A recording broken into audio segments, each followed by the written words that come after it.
Hello everyone, I'm Kamlesh Sonich and today's date is 19th of July 2021.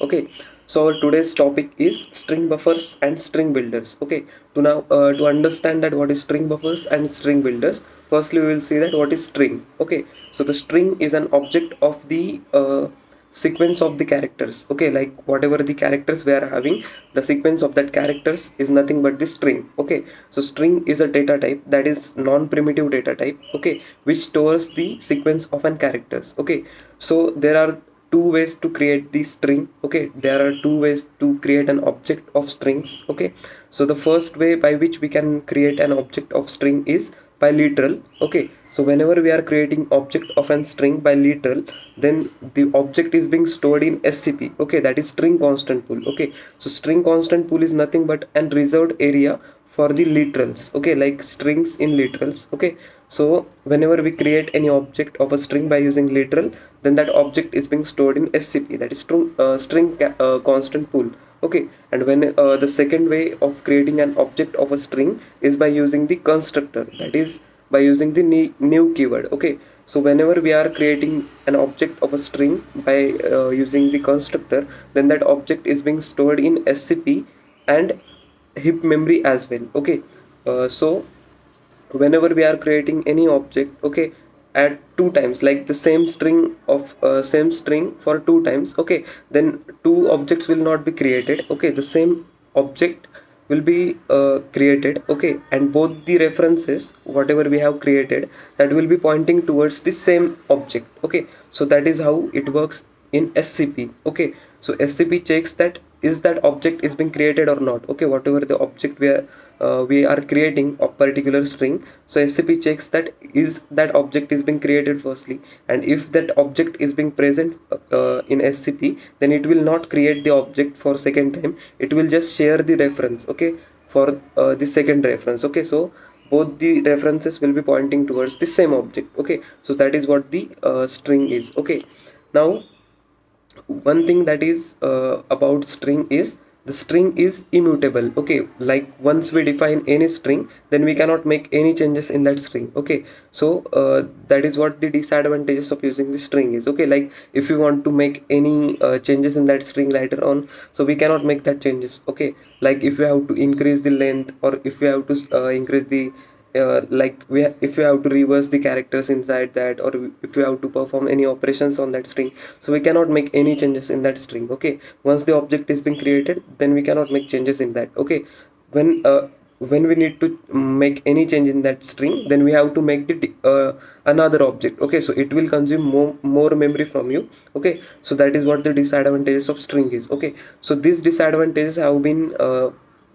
recovered by using the string buffers and string builders. Okay, so string buffers and string builders are nothing but the same as a string. Okay, but these two classes, that is the string buffers and string builders, that are mutable. Okay, like we can make any changes inside that thing. Okay, so once we create any string buffer or string builder, then we can make changes inside that and we can perform the operations on that. Okay, so the memory which we allocates, that will be saved. Okay, like same object will be changed for number of times. Okay, so that is what the advantages of using the string buffers and string builders. Okay, so now we will understand that what is difference in between the what is difference is being in between string buffers and string builder. Okay, so string buffer is synchronized. Okay, and string builder is non-synchronized. Okay, synchronized means that only one thread will be will can be actuated on that class. Okay, that particular string buffers. Okay, so that is what the synchronized is. Okay, so it is thread safe. Okay, like only one thread can be present or can be actuated on that thing. Okay, so that is what the string buffer. And in string builder, it is non-synchronized, that is non-thread safe. Okay, it is not thread safe. So number of threads can be work at the same time in string builder. Okay, so that is what the string builder is. Okay, due to that thing, like it is string buffer is synchronized. Okay, so the efficiency of string buffer is less comparatively the string builder. Okay, so we will observe the less efficiency and less speed in case of the string buffer. Okay, as as compared to the string builders. Okay, but we are getting the thread safety in string buffer, but we are not getting the thread safety in string builder. Okay, so this is what the difference is in between string buffers and string builder. Okay, now we will see that what are the methods we can call or we can invoke from the string buffers and string builder. Okay, so there is a small difference in between those, like it is only synchronized and it is non-synchronized. Okay, so the methods which we are getting in both the classes are same, only the difference is the whatever the methods are in string buffer class that are synchronized. Okay, and what are the methods which are in builder string builder class that are non-synchronized. Okay, that are the normal methods. Okay, so this is only the difference, and all the methods are being same in both the classes. Okay, so we will only discuss about the methods in string buffer class, and that will be same for string buffer.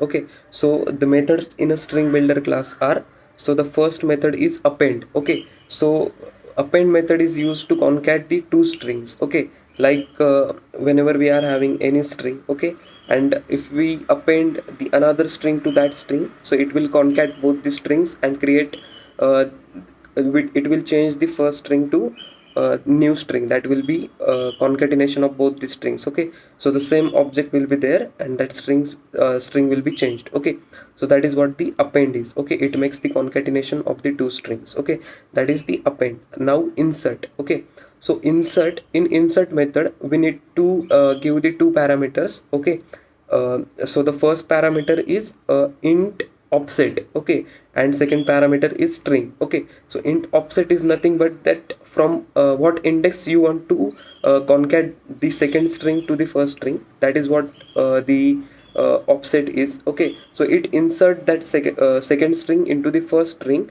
from whatever the index which we have provided, that whatever the offset we have provided to that method. Okay, so it will insert the second string to the first string from the offset index. Okay, like whatever the index we have given to that method as a parameter, from that index it will concat the second string to the first string, and rest will be same. Okay, so that is what the insert method is. Okay, now replace method. Okay, so in replace method we need to give the three parameters. First one will be the int start index, second one will be the int end index, and third will string. Okay, so whatever string we are passing to that method, okay, that string will be added in place of whatever the two indexes we have provided. So in first index to end index, like start index to end index, so in that place we will be replacing our string. Okay, that we have passed to that method. Okay, so that is what the replace method is. Okay, now delete method. Okay, so in that delete method we have to pass the two parameters, that is from first will be the int start index and second one will be the int end index. Okay, so whatever the indexes we are passing, so in so in between that indexes all the string will be deleted. Okay, and rest string will be the same. Okay, so that is what the delete string is. Okay, delete method is. Okay, now the next method is reverse. Okay, so whenever we are calling the reverse method, the string which we have, okay, that will be the reversed. Okay, like the last character will be changed to the first character, then second last will be the second character. So in that way that string will be reversed. Okay, by calling the reverse method. Okay, so this is what the reverse method is. Okay, then the next method is capacity. Okay, so whenever we are calling the capacity method, so we will get the whatever the capacity that string is having. Okay, so that returns the integer value of capacity of that particular string. Okay, so that is what the capacity method is. Okay, then the next method is char at index. Okay, like char at method. Okay, so whenever we are calling the char at method, so we have to provide the index to that method as a parameter. Okay, so it will return the character of that particular index from the string. Okay, so whenever we are calling the char at index method, so it will return the character value, okay, of that particular index from the string. Okay, so that is the char at index method. Then the next method is length. Okay, so it will return the integer value of length of that particular string. Okay, so whatever string we are calling for length, okay, so it will return the length of that string, that is what is size of that string is. Okay, so that is length method. Then the next method is substring. Okay, substring is having the two methods, like it will take the two parameters, okay, like whenever we are providing the beginning, so there are the two types of this method, like substring. Like one method is taking the one parameter, okay, and second method is taking the two parameters, okay, and it will be returning the substring, okay. So the first method, substring, is we have to pass the one parameter, that is beginning index, okay. So whenever we pass the beginning index to that method, so it will return the string, substring of a particular index we have passed to the last index, okay. So that is what the substring we will get from that method, okay. And the second method we of the substring is, like, it will take the two parameters. First one will be the int start index, and second one will be the end index, okay. So in between that indexes it will pass this substring, okay. So substring will be in between those two indexes, okay. So it will return the string which will be the substring, okay. So that is what that are what the methods in string buffers and string builder class, okay. So I have explained all the methods from builder class, okay. So same methods you will get to see in string buffer class, but only difference will be that all the methods will be synchronized, okay. So that is what the string builders and string buffers are, okay. I hope you guys understand this concept, okay. Thank you so much for watching.